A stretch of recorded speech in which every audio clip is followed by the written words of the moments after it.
Welcome back. گل صاحب, break پہ جانے سے پہلے ہم لوگوں نے کافی چیزوں کی بات کی. ذرا زراعت کے جو شعبہ ہے اس پہ بھی بات کرتے ہیں. اوبویسلی پاکستان, آپ کا بھی تعلق ہے, پاکستان جو ہے ایگریکلچرل ایک کنٹری کہتے ہیں اس کو. زراعت کے شعبے میں کیا مسئلے ہیں ابھی؟ کیونکہ ایک تو ٹیکس کا بڑا چلتا ہے کہ جی زراعت کے شعبے پر ٹیکس لگایا جائے, ٹیکس لگایا جائے, لوگ شور کرتے ہیں. ٹیکس جو ڈائریکٹ ٹیکس کی بات, انڈائریکٹ تو وہ دے رہے ہیں, جو ڈائریکٹ ٹیکس ہے کیا لگنا چاہیے, اس سے فرق پڑے گا؟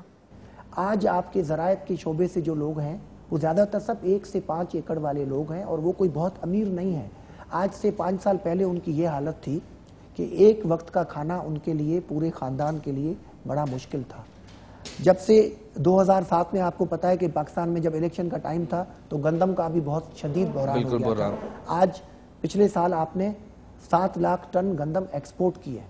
اس سال ہماری گورنمنٹ کی یہ پوزیشن تھی کہ گندم رکھنے کی جگہ نہیں تھی, تو فلور مل والوں کو کہا گیا, کیونکہ میری اپنی فلور مل بھی ہے, کہ جی آپ پلیز گندم ہماری لیے اسٹور کریں. اتنی آپ کے ملک میں گندم ہوئی ہے. جب ایکسپورٹ کرنے کے لیے نہیں, ساری ایکسپورٹ نہیں, میجورٹی تو آپ کے اپنے ملک کی ہے, لیکن جو ایکسیس ہے اس کو آپ ایکسپورٹ کرتے ہیں تو آپ زر مبالغہ بھی کماتے ہیں. اور جب آپ گندم امپورٹ کرتے ہیں یا شوگر اگر امپورٹ کرتے ہیں تو وہ دونوں چیزیں آپ کو کم از کم 30% اپنے ملک کی کاسٹ سے مہنگی منگانی پڑتی ہیں, پھر آپ کو فورین ایکسچینج بھی دینا پڑتا ہے. یہ ضرور ہوا ہے کہ تھوڑی سی پرائسز گندم یا شوگر کین یا اس کی بڑھانے سے شہر کی جو 25-30% ہماری پاپولیشن ہے ان پہ تھوڑا بہت لوڈ ضرور آیا ہے.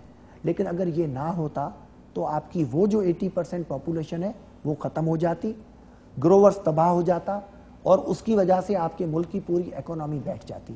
اور چونکہ 80% آپ کی ایکسپورٹ زراعت سے ہی ہے تو ہمیں اس شعبے کو بہرحال ٹھیک کرنا تھا.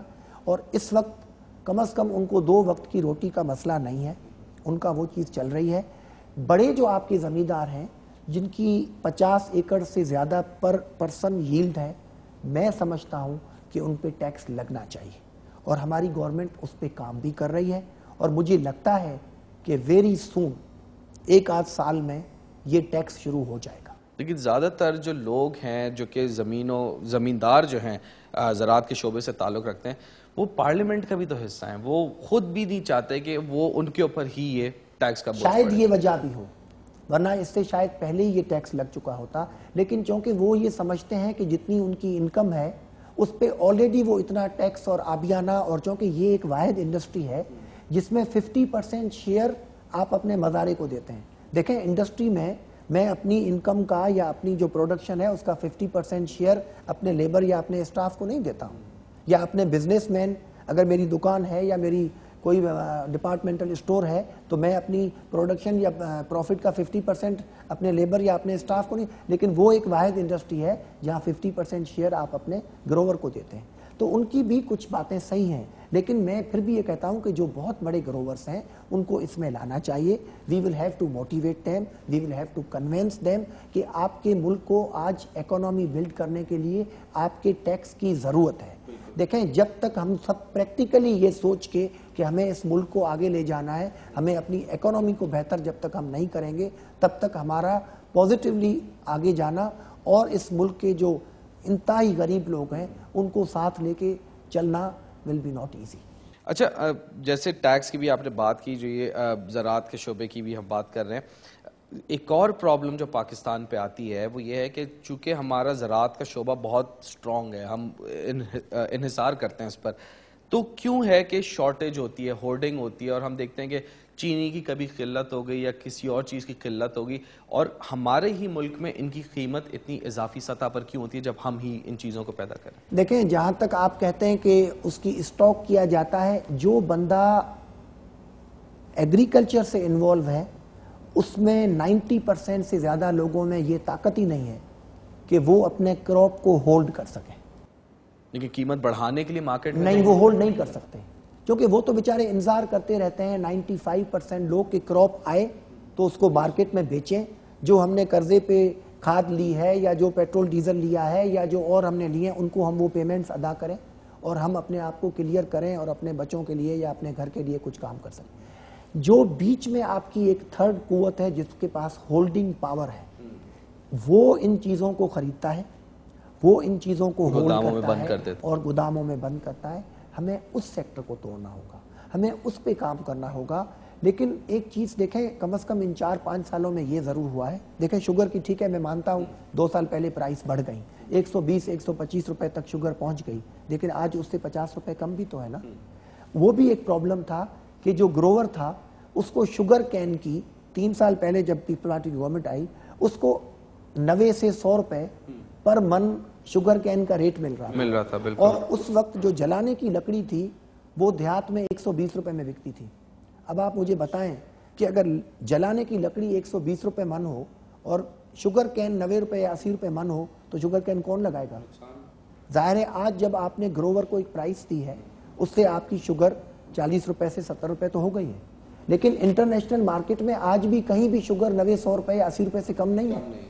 دیکھیں انفلیشن ریٹ آج پوری ورلڈ میں 12 سے 13% ہے. آج ہمارے انفارچونیٹلی ہوتا کیا ہے کہ جتنی بھی پارٹیاں اپوزیشن میں ہیں جب وہ خود پاور میں تھی تب تو وہ انفلیشن کو کنٹرول نہیں کر سکی. ہماری اگر آپ پچھلی 30-40 سالوں کی گورنمنٹ لیں ہر سال 12-15%, 20% انفلیشن رہا ہے اور ورلڈ کی بھی یہی سچویشن ہے. لیکن انفارچونیٹلی جب وہ اپوزیشن میں ہوتے ہیں تو وہ سٹنگ گورنمنٹ پہ یہ تنقید شروع کر دیتے ہیں کہ جی چیزیں مہنگی ہو رہی ہیں. آپ کو یاد ہوگا 77 میں جب تحریک چلی کہ جی ہم 1970 کی پرائسز لے آئے, کیا آج تک وہ پرائسز آئی ہیں؟ 90s میں یہ بات کی گئی کہ اگر ہم جیت کے آتے ہیں, مجھے کسی پارٹی کا نام لینے کی ضرورت نہیں ہے, کہ جی ہم لیٹ 80s کی پرائسز کو لے کے آئیں گے. کیا وہ پارٹیاں 97 میں یا 98 میں 80s والی پرائسز کو؟ سر کیونکہ تنقید کرنا آسان ہوتا ہے, اپنے گریبانوں میں جھانکنا وہ مشکل کام ہے. آسان کام ہمارے یہاں کہتے ہیں ایک مشورہ دینا ہے اور ایک تنقید کرنا ہے. دس از ویری ایزی. لیکن ہمیں یہ بھی سوچنا چاہیے کہ اگر ورلڈ وائڈ 12 سے 15% انفلیشن ریٹ چل رہا ہے, آپ کے اپنے ملک میں پچھلے جو مشرف دور تھا اس میں 23% انفلیشن ریٹ ہے. آپ کہاں سے کہتے ہیں کہ آپ پچھلے سال کی پرائسز کو ہم مینٹین کریں گے؟ تو پرائسز تھوڑی بہت ضرور بڑھی ہیں, لیکن آج الحمدللہ آپ کھانے پینے کی ہر چیز میں خود کفیل ہیں. آپ کو سوائے اس وقت پیٹرول منگانے کے یا ہمارے جو چند بڑے لوگ ہیں ان کو جو ایک مخصوص ویجیٹیبلز یا فروٹ ہیں وہ منگوانے کے لیے اور اس پہ فورن ایکسچینج ضائع کرنے کے بجائے آپ کو کسی نہ فروٹ منگانے کی ضرورت ہے نہ کسی کھانے پینے کی چیز منگانے کی ضرورت ہے. الحمدللہ we are very rich in these things. ہمیں کوئی ضرورت نہیں ہے, ہمارے پاس سب موجود ہے, سب موجود ہے. ہمارا اکثر جو فورن ایکسچینج جا رہا ہے وہ جا رہا ہے پیٹرول آئل امپورٹ بل, جو وہ ہماری مجبوری ہے, اس پہ ہمیں کنٹرول کرنا ہوگا. اگر تھرکول پہ اور انشاءاللہ اس کے نتائج بہتر, اس میں کچھ مشکلات آئی ہیں. اب وہ اگر کبھی آپ کا کوئی اور پروگرام ہوا تھر پہ بھی بالکل وہ تھرکول پہ بات کریں گے. اور جیسے پروگرام سے پہلے میں نے آپ کو انفارمل بتایا کہ کیا کیا مسائل ہیں جو کہ ہمارے پیدا کردہ نہیں ہیں, نیچرل مسائل, ان کو کور کرنے کی کوشش کی جا رہی ہے. اور اس میں سے ہمیں امید ہے کہ بہت جلد 1000 میگا واٹ کے قریب بجلی جو ہے وہ شامل بھی ہو جائے گی. لیکن اگر اس پہ کام کیا جاتا ہے تو انشاءاللہ ہمارا جو ایک مین مسئلہ ہے فیول کا, جو کہ آج ہماری جو الیکٹریسٹی جنریٹ ہو رہی ہے اس کی اکثریت فیول پہ, اس کی اگر وہ ہماری ختم ہو جائے تو ہماری اکانومی ڈیولپ ہو جائے گی اور انشاءاللہ ہمارے جو یہ اکانومیکل مسائل ہیں یہ آٹومیٹک اور ریونیو بھی بڑھ جائیں گے. بالکل گل صاحب ایک اور بریک لیں گے, یہ آخری سیگمنٹ اب پھر کریں گے بریک کے بعد آ کے, اور ذرا کوئک فائر راؤنڈ کریں گے. گل صاحب سے جاننے کی کوشش کریں گے کہ پاکستان میں اگر ہے اچھا, جو سن رہے ہیں یہ بھی آپٹیمسٹک تھوڑی اچھی پازیٹیو اپروچ رکھے ہوئے جو کہ ضرورت ہے اس اپروچ کی, تو پاکستان میں اگر ہے اچھا تو کیا ہے, کس طرح اچیو کریں گے. کم ٹائم ہوگا اس لیے جلد کوئک فائر اس کو کریں گے اس راؤنڈ کو. بریک کے بعد ہمارے ساتھ رہیے.